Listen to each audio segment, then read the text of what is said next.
Friends, നമുക്കപ്പോൾ ഇപ്പോഴാണ് സമയം കിട്ടിയത് നമ്മുടെ 16 പ്രോയും 16 പ്രോ മാക്സും ഒന്ന് കാണിക്കാനായിട്ട്. അപ്പോൾ ഇതാണ് 16 പ്രോ മാക്സ്, ദെൻ ഇതാണ് നമ്മുടെ 16 പ്രോ. ഇതാണ് നാച്ചുറൽ ടൈറ്റാനിയം, നമ്മൾ മുമ്പ് കണ്ടേക്കുന്ന കളർ തന്നെയാണ്. ഇതാണ് നമ്മുടെ പുതിയ ഡെസേർട്ട് ടൈറ്റാനിയം. ഓക്കെ, പിന്നെ എനിക്കിതിൽ പ്രധാനമായിട്ടും പറയാനുള്ളത് ഈ ക്യാമറ ബട്ടൺ എന്താണെന്നുള്ളതായിരുന്നു. അപ്പോൾ ഞാൻ ജസ്റ്റ് ക്യാമറ ബട്ടൺ കാണിക്കാം. നമ്മളിപ്പോൾ ഒരു കയ്യിൽ കഷ്ടപ്പെട്ട് താങ്ങി പ്രസ് കൊടുത്തു കഴിഞ്ഞാൽ അറബിക്കല്ലേ, സെറ്റ് ചെയ്തിട്ടില്ല. ഓക്കെ, നമ്മളിത് കഷ്ടപ്പെട്ട് ഒരു കയ്യിൽ താങ്ങി ക്യാമറ ബട്ടൺ ഞെക്കി കഴിഞ്ഞാൽ പിന്നെ നമുക്കിതെല്ലാം ഇവിടെ നിന്ന് ഓപ്ഷൻ ചെയ്യാമെന്നാണ് പറയുന്നത്. സൂമൊക്കെ നമുക്ക് ഇവിടെ തന്നെ അഡ്ജസ്റ്റ് ചെയ്യാം. 0.1x 2x 5x.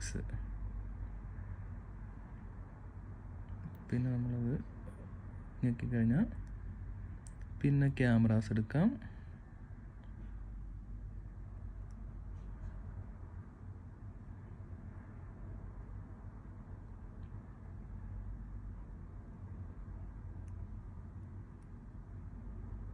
Zoom, depth,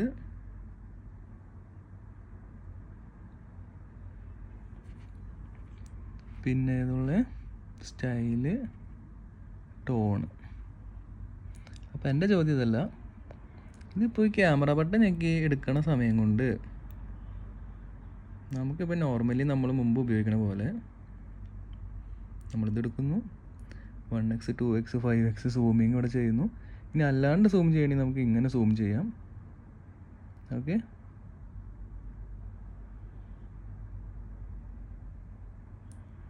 പിന്നെ വേറെ എന്തെങ്കിലും സെറ്റിങ്സ് ആവശ്യമുണ്ടെങ്കിൽ നമുക്ക് ഇവിടെ നിന്ന് തന്നെ ഫ്രണ്ട് ക്യാമറയും ബാക്ക് ക്യാമറയും എല്ലാം എടുക്കാനുള്ള ഓപ്ഷൻ ഉണ്ട്. പിന്നെ എന്തിനാണ് ഈ ക്യാമറ ബട്ടൺ എന്നുള്ളതാണ്. എനിവേ, നമ്മൾ ക്യാമറ ബട്ടൺ എടുത്തു, ഡബിൾ ടാപ്പ് കൊടുത്തു, ക്യാമറാസ് ഓപ്ഷനൊക്കെ നേരത്തെ കാണിച്ചത്.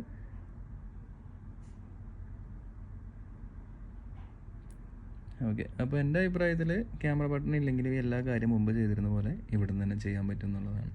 നിങ്ങളുടെ അഭിപ്രായം പറയുമല്ലോ. ഓക്കെ, അപ്പോൾ നമ്മൾ പറഞ്ഞു വന്നത് ഇതൊന്നുമല്ല. കഴിഞ്ഞ പ്രാവശ്യം 6.5നേക്കാളും 6.7 ഈ പ്രാവശ്യം വലുതായിട്ടുണ്ട്. 6.1 പ്രോനേക്കാളും 6.3 പ്രോ വലുതായിട്ടുണ്ട്. അപ്പോൾ നമ്മളിപ്പോൾ വീഡിയോ എടുത്തുകൊണ്ടിരിക്കുന്ന 6.1 15 പ്രോയും 6.3